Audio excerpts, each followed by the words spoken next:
morning I would like to read to you this poem by Laura Riding. There are as many questions as answers. What is to start? It is to have feet to start with. What is to end? It is to have nothing to start again with and not to wish.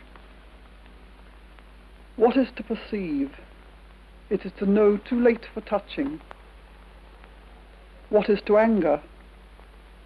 It is to turn a word into a dumb word.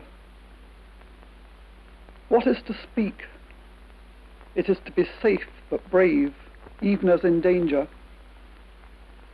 What is to bear a name? It is to be. What is to whisper?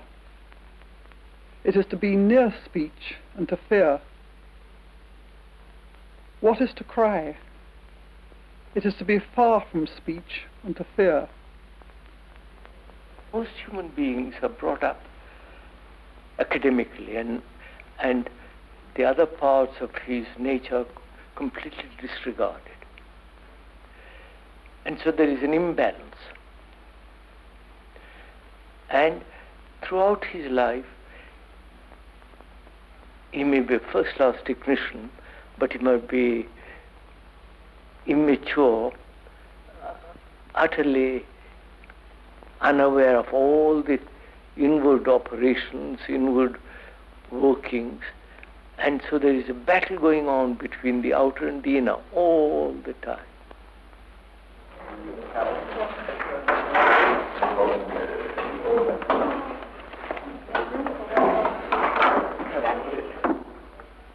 Now, what we're all trying to do here is to have excellency in technological knowledge, academically, but also inwardly, at the same time in teaching, to find a way of living in which every form of resistance, every form of antagonism to human beings, violence and all that, is understood and completely gotten over.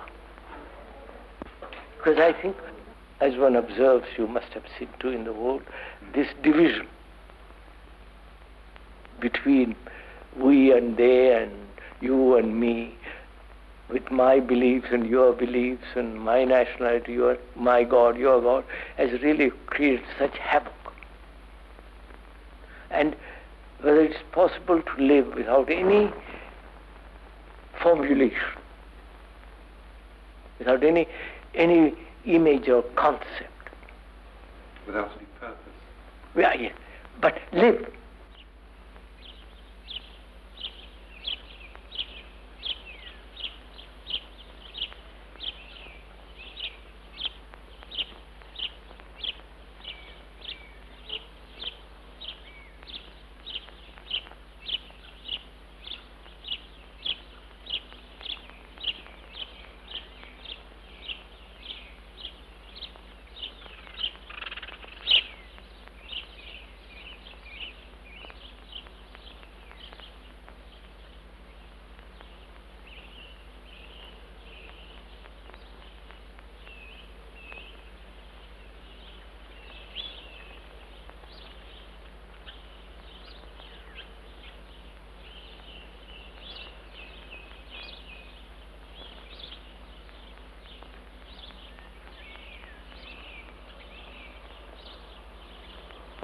On exhale, you come down with legs stretched.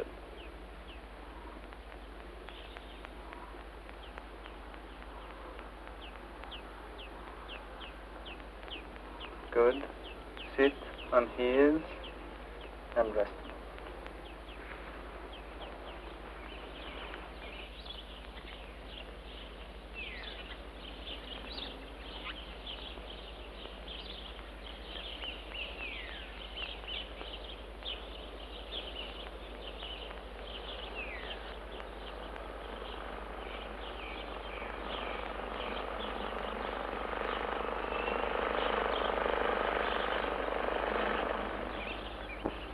One more.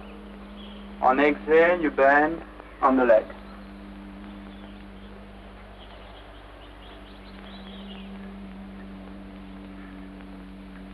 Stay.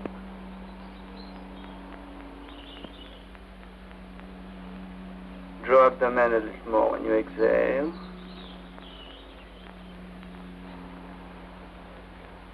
Good. Now you place hands for the twist. First one side, like this. Yes, you stretch spine up on inhale first.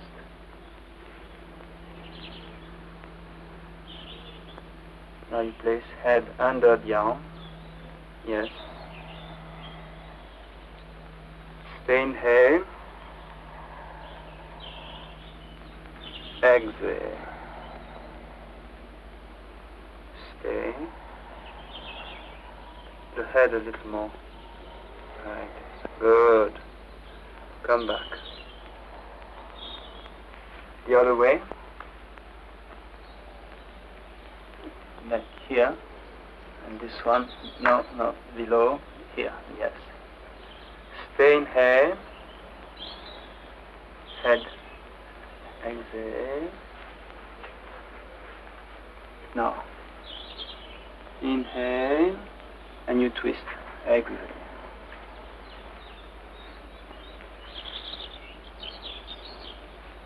Little bit more. Good. Come back, inhale. Stay there, exhale. You raise on inhale. In front, yes. Arms down, exhale. Behind you on the ground. For the count pose. Yes, stay one breath. The hands are a bit too close. Yes, like this, that's good. So on inhale, you raise the body, you push the toes down, and then head back. Yes, exhale. Little more. Good. Down, exhale. You close legs and I happen to go to schools in India, universities there, and I've taught in the university in California and other places. I should think they're fed up and bored to tears with all this happening around them. War, politics, science, and the earning livelihood. I've talked to a great many boys. Is why should we earn money at all? Why should we have any profession? You feed us, it's your job. You follow? We don't want to work. I think the persistent question is a different kind of life and experience.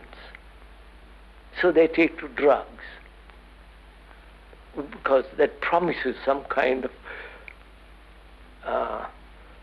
holy experience. Or they take to, sex becomes extraordinarily important because that becomes God. Because they have no other God which they can be happy with, and sex becomes almighty. And also I think the consistent thing would be freedom. But they don't know what it means deeply, fundamentally, but they want to be free to dress as they like, not earn their money or take drugs, drop out, just do what they want. I think they call that freedom, which is really disorder ultimately. But you want a human, a close relationship, don't you? Or do you say that's not even necessary?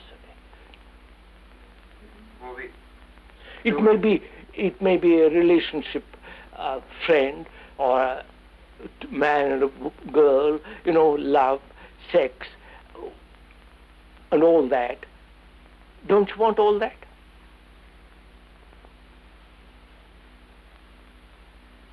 Do be little, be honest about it. Don't pretend. Because then there's no fun. If you say one thing and really in your heart you feel something entirely different, then you might just stop talking. Okay. Isn't it the life itself? And the life itself, you must have a relationship. Yes, but what kind of relationship? Companions. Companions which you go out for a walk with, go to a cinema, go to... Most of the girls I know. Huh? Most of the girls I know want more of a relationship, a romantic relationship. You want romantic relationship. Is that what you want? Well, that's what most of the people I know, yeah.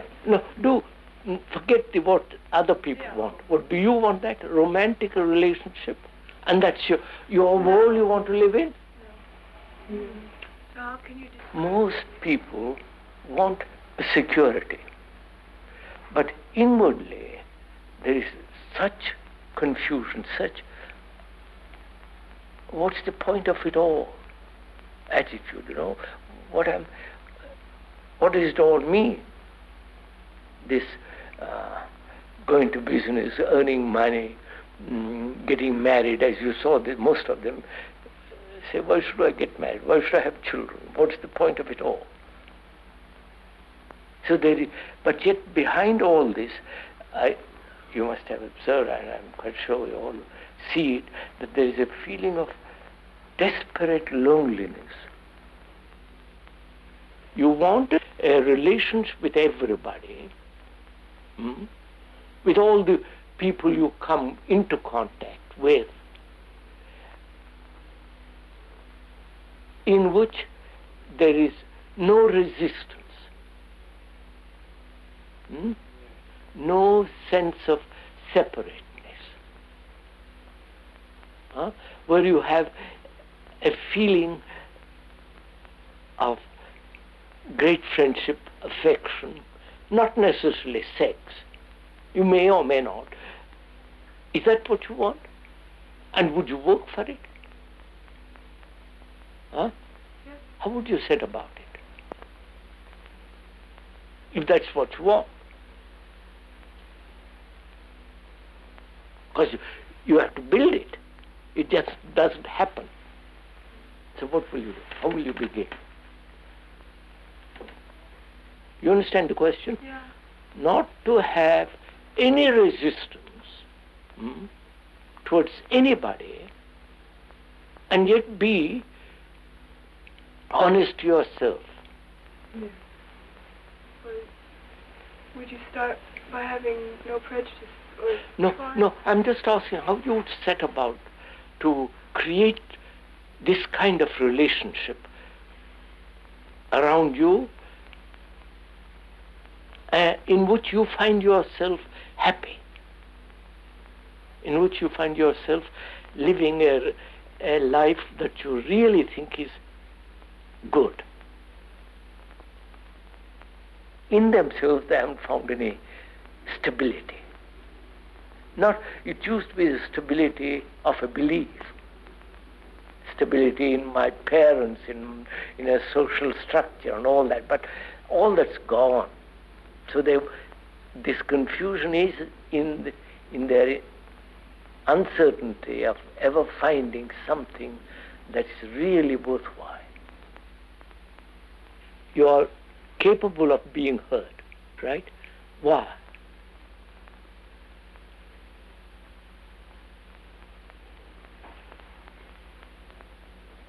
Somebody says to you, you are not so nice looking as so-and-so. You feel hurt.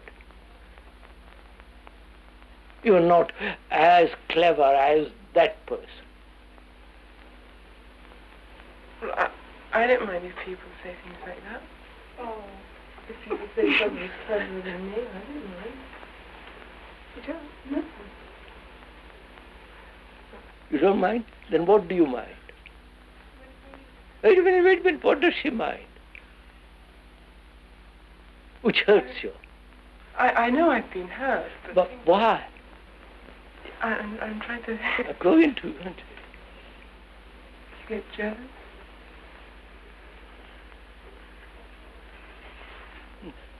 May I help you? Don't you compare yourself with another? Yes. Huh? You know what it means, comparison? Measuring yourself against somebody else. Hmm? Why do you measure yourself? Why do you compare yourself with somebody else?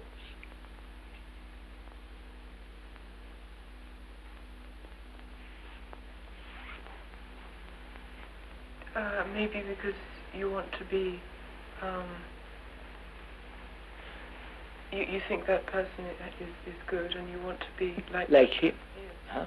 Which means what? You prefer that image to your image of yourself. Oh, yeah. Huh? Yeah. So, can you stop comparing?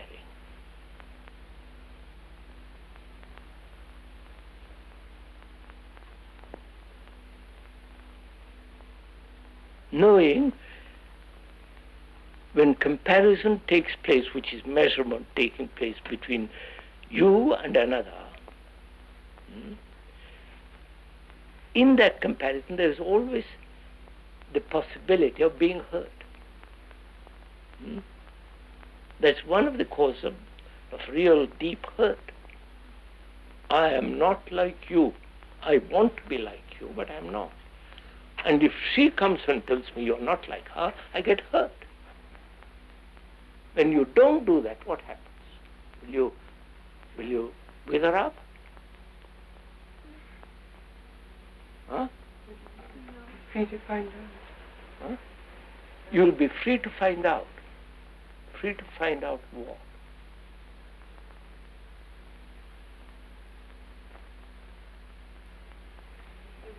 Free to concentrate on what you're doing for the thing itself instead of doing it so it'll be better than something else. Have you ever tried? Not compare? Huh? I've tried. What happens? You don't have a thing to judge anything by, a standard. It's kind of just there, and that's all you know. So you don't have any kind of judgment about it, whether it's good or bad. Would that mean that you're living in a vacuum? In emptiness? No. Huh? Then what does it mean? Probe into it. What does it mean to live without any kind of comparison? You know, comparison implies imitation, competition, aggression, right? An avoidance of what actually is. Will you be able to experience, a total relationship? What is real? Yes, but do you live that way? Can you live that way? Or you just theorizing about it? No, I'm trying. Yeah, to live completely without any kind of competitive, aggressive, comparative activity going on inside you. Can you do that?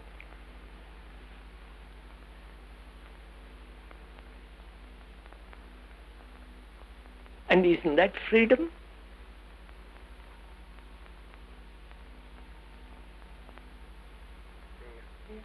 Huh?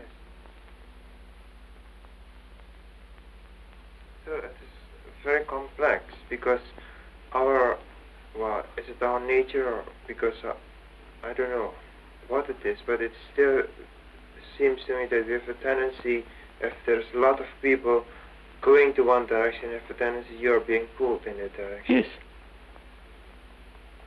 But in a way... Because we like to be safe, you see, Tunki. We want to belong to the herd. We don't want to be different. Because being different, we might get more hurt. You follow? Lose our job. And so on. Therefore, you say, well, I'll follow.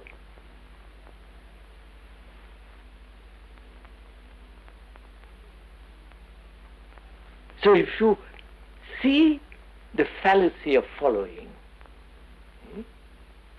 which is, and you can only see the fallacy of following it when you are learning about it.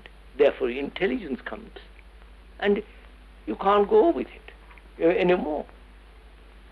It isn't a trial. It isn't a temptation. I don't know if you just I can't do it.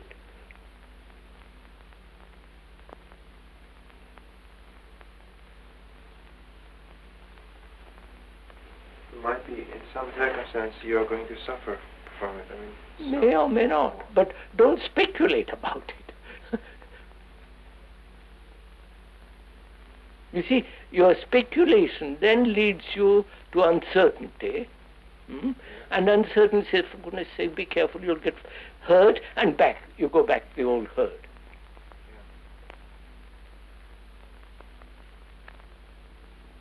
So can you live intelligently in freedom and never be hurt again?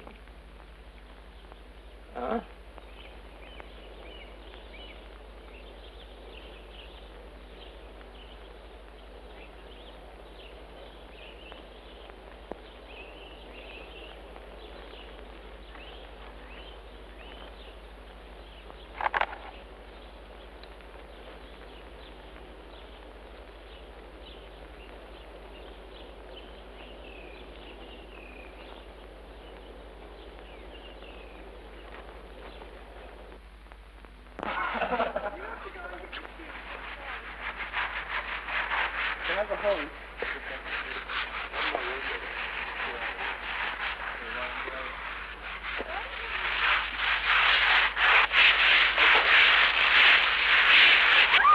Oh yeah, that's a good idea. Go ahead.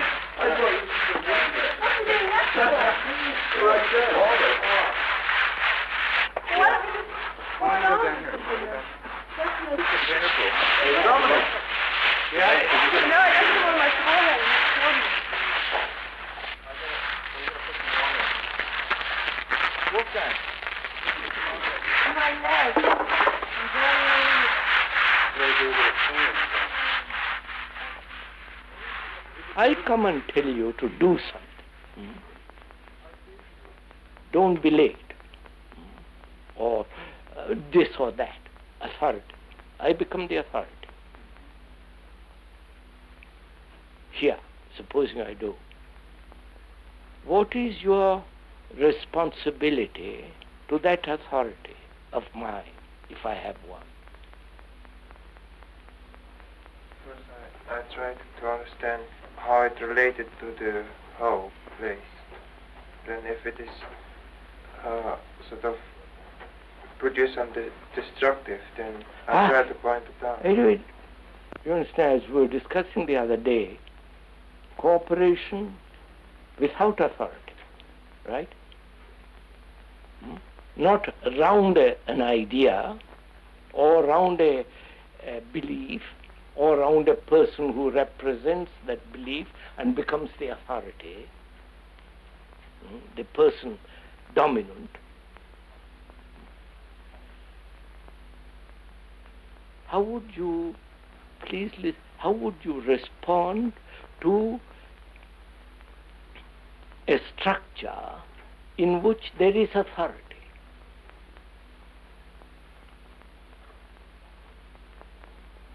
You have understood, learned, you have become intelligent, which says, I have no image, I don't compare anymore, I live.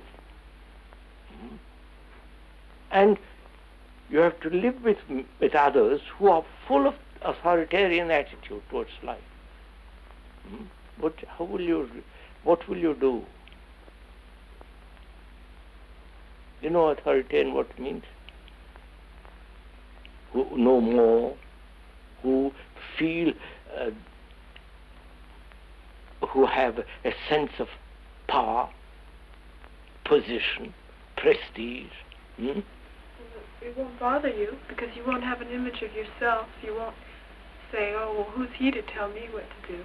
Then what is your relationship with that?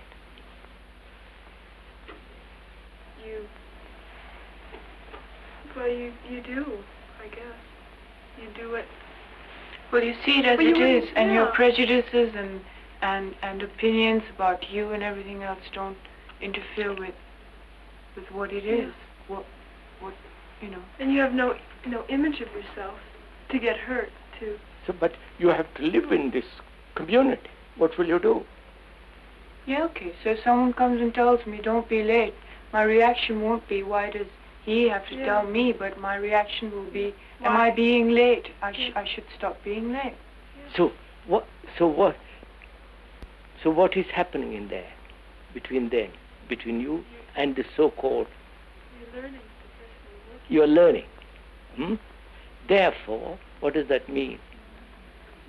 You're living in the world you want to live in. That's right. You're living in a world that you want to live in. You don't have any conflict. When an audience listens to you, your words seem to intensify their energy. What is it they receive?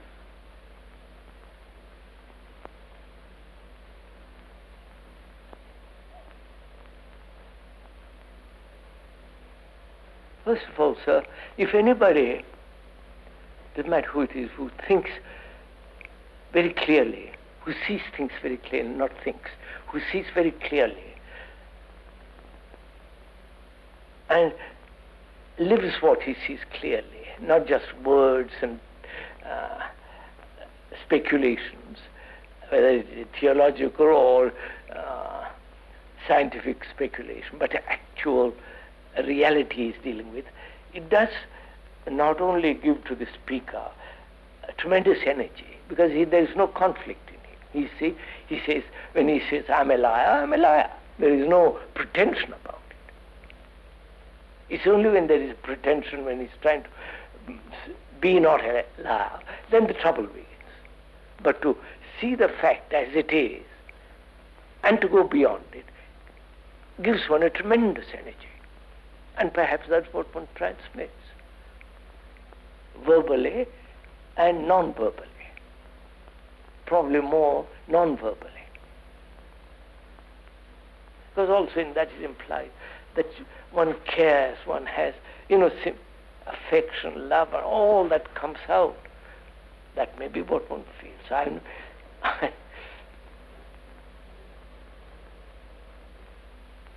Can you live that way, Sarah?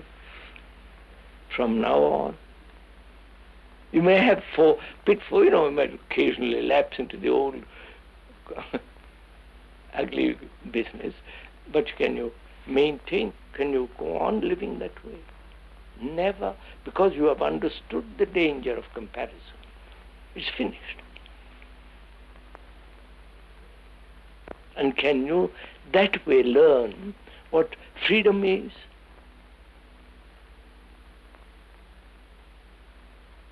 We said the other day, freedom isn't doing what you want to do. Right? According to your like or dislike, according to your temperament. We went into all that the other day.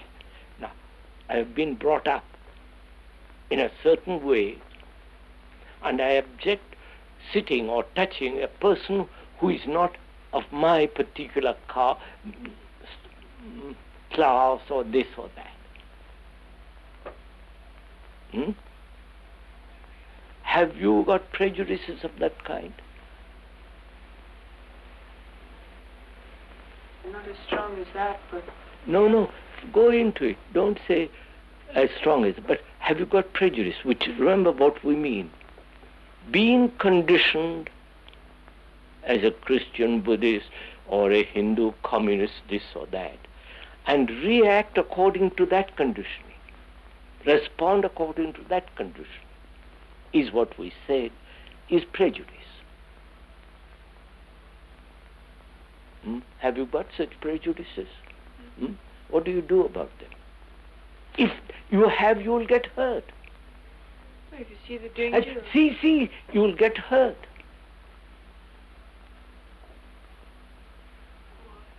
Why?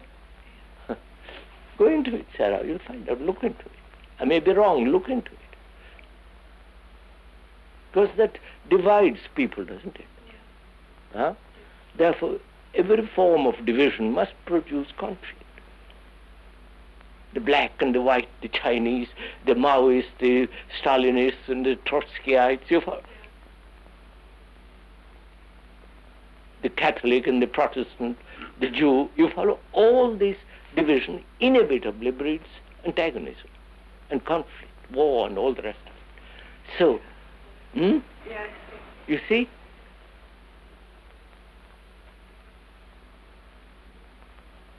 So, do you know your conditioning and your prejudice? And can you say, well, it's over, I've finished?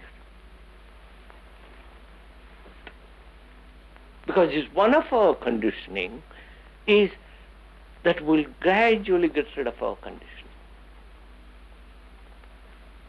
Will take time. You don't say, well, it's a danger. Oh, finished.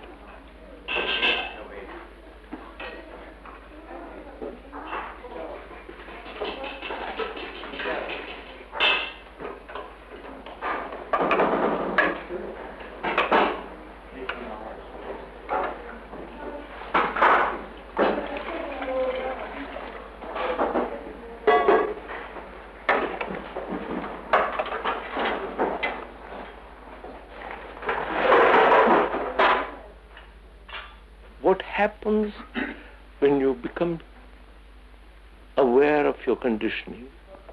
Huh? Go on, don't push, it's your job, not mine. You can really see things clearer. You're kind of wide open to everything. No, not quite. Go, Sarah, and probe into it. So look what we have discussed just now. We said comparison. You follow? What it does. Whether you can live in a world without an image about yourself. Then we talked about authority. Then we said freedom. What is implied? Little bit of it. And intelligence. So intelligence is to be sensitive.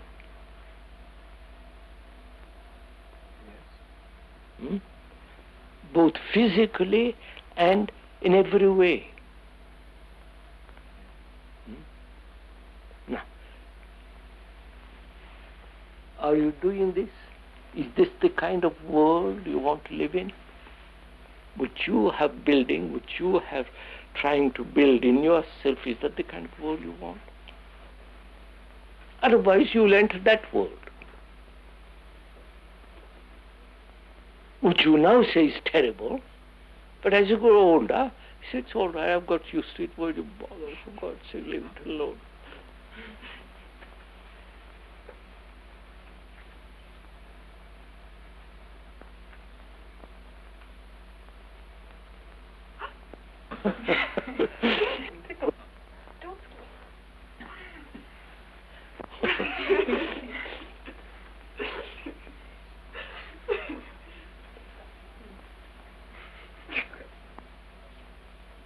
You haven't answered my question. Sorry, I know that. I saw that insect on her head. Huh? Will you create this here at Brockwood? Because you're going to live in a community of people who want more or less the same thing. One may interpret it one way or another, but the general relationship is cooperation. That requires tremendous intelligence, sensitivity, not saying, well, you're right, I'm wrong, you're authoritarian, I'm not, you all that kind of silly stuff. Can you manage this? For the next 6 months? Otherwise you're going to get hurt. If you can't do it here, you can't do it out there. Because it's your home. People care for you. They want you to live happily.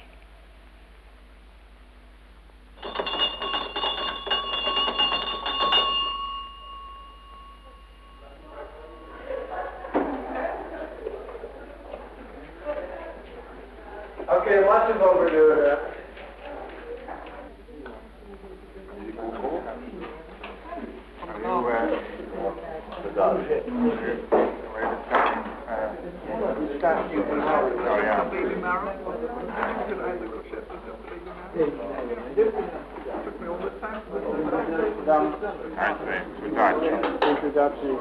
Very good like this. The throw, it's not... Yes.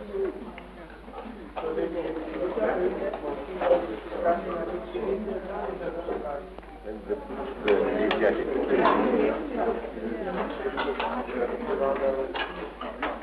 What he's saying, what Brockwood is really trying to do, can you answer him? Answer him By just looking at what you're what doing. we're trying to... Can you see You're your going right there at that moment? Just, you know. Remember what he said this afternoon about what kind of a world do you want to live in? Do you want to live in a world when everybody's cooperating, everybody's living together? That's what you want, isn't it? Well, you work at it. That's I all. don't know. To me, I think more of a spontaneous thing, living from moment to moment. It's also like when you're lying in bed at night and you're just thinking. And then you start thinking about your thoughts, and there's no one there to start challenging you. I mean, that during the day, that seems, well, not simple. It surely isn't simple, but it's simpler than to just go into your own thoughts and just watch them just travel. I mean, it seems to me that it's kind of almost deeper, you know what I mean? And it just get all, like, I just get all confused sometimes. There must be authority of the road, legal authority, the policeman. But this dependency on another for one's comfort, for one's escape from one's own fears and boredom, loneliness, all that creates authority. And then one begins to conform. And in that conformity, there is the battle of I'm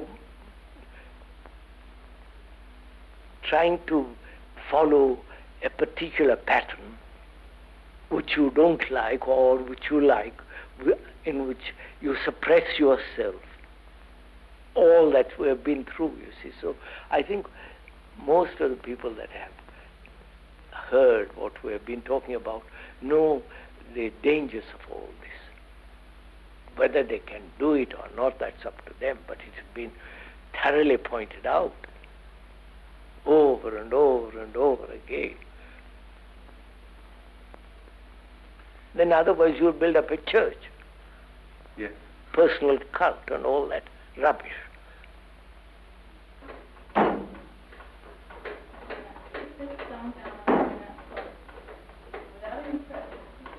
When you cone up, same thing as coning down. Your thumbs rest on the top. You don't put any pressure on them, but they rest on the top. And then you squeeze with the rest of your head. Cone down now.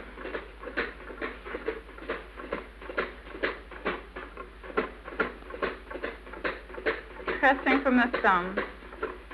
Okay. Yeah, that's pretty good.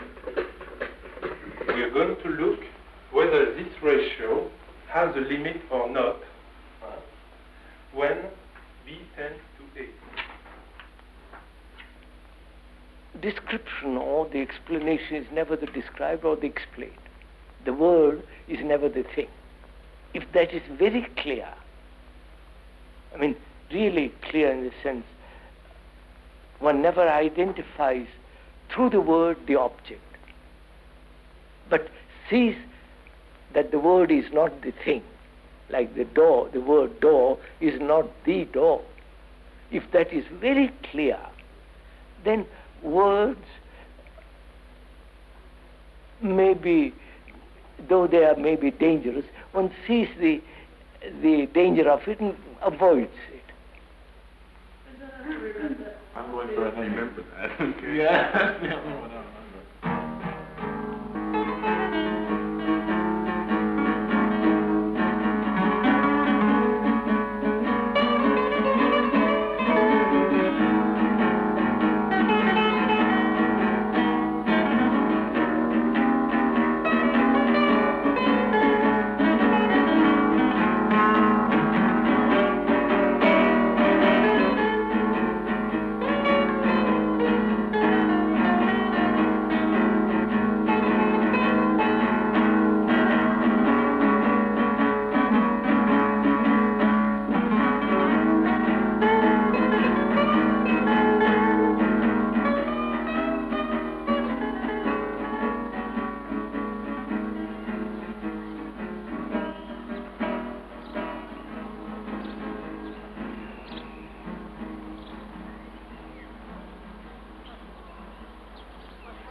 You see,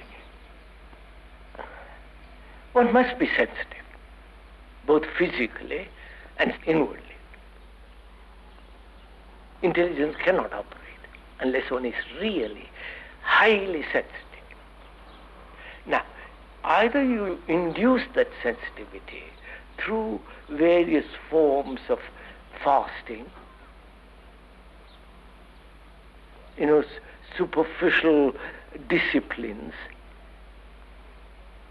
and that strain does produce a kind of sensitivity. But that actually prevents intelligence operating. If sensitivity is the outcome of understanding, you follow what I mean? Outcome of learning, watching, observing, hearing, not the birds, to everything, out of that comes a natural, easy sensitivity, and which is not a strain at all. Why do you do what you do, giving talks everywhere? I really don't know.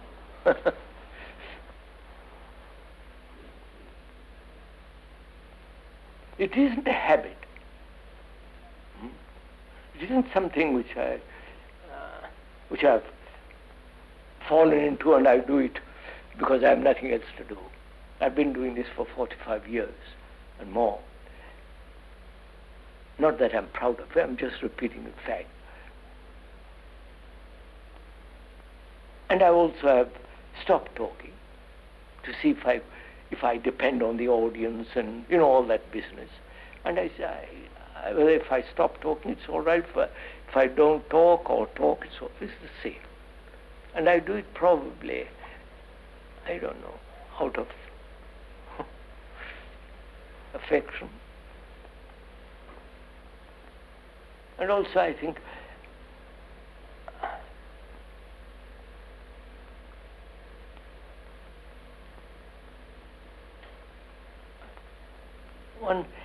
one feels that there's a different way of living.